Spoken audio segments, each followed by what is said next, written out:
আসসালামু আলাইকুম। আসলে অনেকে আমাকে প্রশ্ন করতেছেন যে ভাই দুবাই ভিজিট ভিসা সম্পর্কে বলেন। আমি আগে একটা ভিডিও দিয়েছিলাম, অনেকেই দেখছেন ভিডিওটা এবং অনেকে সাপোর্ট পাইছি যে দুবাই ভিজিট ভিসা সম্পর্কে বলার জন্য। তো দেখেন, দুবাইয়ের ভিজিট ভিসা আগের তুলনায় এখন মোটামুটি ভালোই হইতেছে, তবে এখানে অনেক শর্ত সাপেক্ষে হইতেছে। ঠিক আছে, শর্ত সাপেক্ষ বলতে আপনার এখানে বাংলাদেশের আপনি যে একটা ভালো পজিশনে আছেন সেটা আপনাকে দেখাইতে হবে। দ্বিতীয়ত, আপনার যেই হোটেল বুকিং আছে এটা কনফার্ম করতে হবে। ঠিক আছে।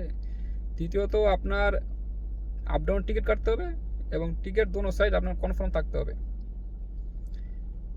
এবং আপনি এখানে 1 মাসের জন্য আসেন বা 2 মাসের জন্য আসেন বা 3 মাসের জন্য আসেন, এখানে যেই আপনার খরচটা, ওই খরচটা আপনার বহন করতে হবে এবং এই খরচটা আপনাকে ক্যাশ ওইখান থেকে নিয়ে আসতে হবে। ঠিক আছে। যে ফান্ডটা আছে ওই ফান্ডটা আপনাকে ক্যাশ এইখানে যেই ইমিগ্রেশন আছে ওইখানে আপনাকে দেখাইতে হবে যে আমি এখানে 3 মাস থাকবো, এই 3 মাসে আমার এত টাকা খরচ হবে, এত টাকা ফান্ড আমি নিয়ে আইছি। এবং কি আপনার টিকিট কনফার্ম থাকতে হবে দোনো সাইড এবং হোটেল বুকিং কনফার্ম থাকতে হবে। ঠিক আছে। এবং আপনি যে বাংলাদেশে একটা ভালো পজিশনে আছেন, আপনি যেমন বিজনেস করতেছেন বা কারো আপনি কী ধরনের পজিশনে আছেন সেই পজিশনটা আপনাকে উল্লেখ কইরা তারপরে ভিজিট ভিসার জন্য অ্যাপ্লাই করতে হবে। ঠিক আছে। সিস্টেমটা এখন সেম ইউরোপ কান্ট্রিতে যেই রুলসগুলো হয় দুবাইতে এখন সেই রুলসগুলো এখন দুবাইতে ওরা করতেছে। তো আপনি যদি চান যে দুবাইতে ভিজিট ভিসায় আসার জন্য, তো আসতে পারেন, সমস্যা নাই, ভালো পজিশন দিয়া। তবে এখানে মূলত কিছু লোক আছে যে দুবাইতে ভিজিট ভিসায় আইয়া এখানে চায় এরা কাজ করার জন্য। তো এটা আসলে অনেকটাই ডিফিকাল্ট এখন বর্তমানে, কারণ আগে যেরকমভাবে সচরাচর দুবাইতে ভিজিট ভিসায় আইয়া এখানে অবৈধ যেত গা বা অবৈধভাবে কাজ করতো, এখন বর্তমানে এটা অনেকই ডিফিকাল্ট। কারণ এখন বর্তমানে আপনার 1 নম্বরে আপনার আইডি, যেটা বাংলাদেশের দুবাই রেসিডেন্সি কার্ড বলে, ঠিক আছে, ওই আইডি কার্ডটা ছাড়া আপনাকে কোথাও কাজে নেবে না।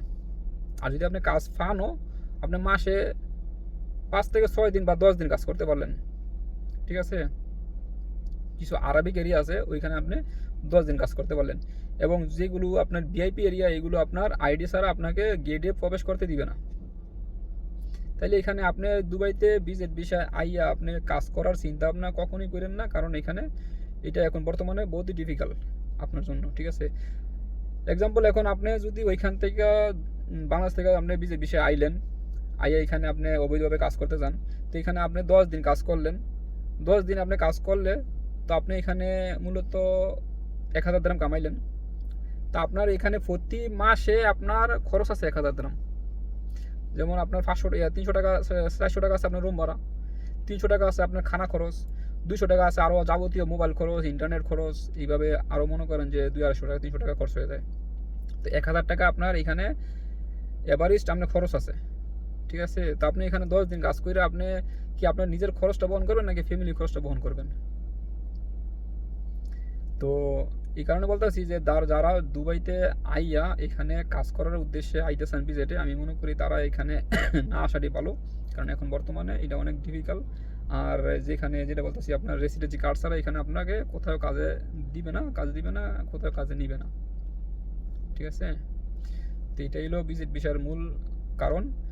আর এমনিতে যদি আপনার ইচ্ছা থাকে না দুবাই আপনি ঘুরবেন এবং কি দুবাই বা কয়েকটা মিডল ইস্ট দেশে আপনার ঘুরার ইচ্ছা আছে, তো আপনি আসতে পারেন, সমস্যা নেই। কিন্তু আমি এতটুকু আপনাকে রিকোয়েস্ট করবো ভাই, যারা দুবাইতে কাজ করার উদ্দেশ্যে আইতে চান তারা এই মুহূর্তে আইয়েন না, কারণ এই মুহূর্তে বহুত চেকিং চলতেছে দুবাইতে। এবং যারা অবৈধভাবে আছে তাদেরও বহুত রুম থেকে গিয়ে গিয়ে ধরতেছে সিআইডি।